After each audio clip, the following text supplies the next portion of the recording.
So yung Marlboro Hills, ang totoo niyan is ano lang, code name niya lang yon. Kasi ang local name talaga niya sa amin is Rakuha Payaman. So kapag kami mga locals yung nagbabanggit nung pangalan ng place, we call it Rakuha Payaman.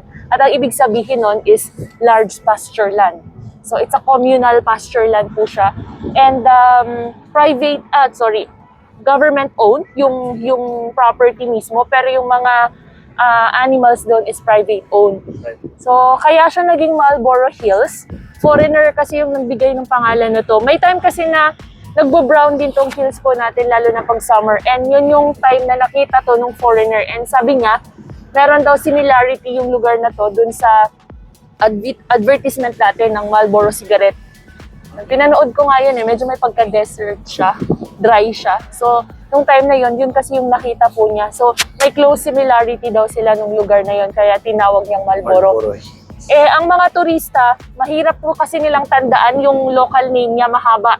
Mahaba kasi Rakuha Payaman, hindi nila matandaan agad. So, parang mas tumatak sa kanila or mas madali sa kanilang matandaan yung Marlboro. Kaya simula nun, parang mas nakilala siya dun sa pangalan na yun. Yung mga baka mamaya dito makikita nyo, may mga palatandaan sila. So, para madali silang makilala nung may-ari. Malawak tong Marlboro, mayroon pa siyang ibang part dun sa kabilang side niya. Pero usually, ito lang yung pinupuntahan natin. Yung may designated area lang kung saan pwede yung mga tourists or yung mga locals na pumunta. Dun sa kabilang side, hindi na pwede pumunta dun.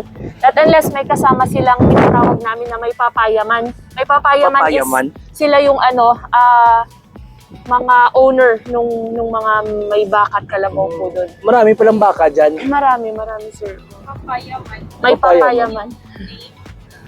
Payaman yung lugar, may papayaman yung tawag dun sa taong mga nag-aalaga doon. Magpapayaman tayo. Papayaman.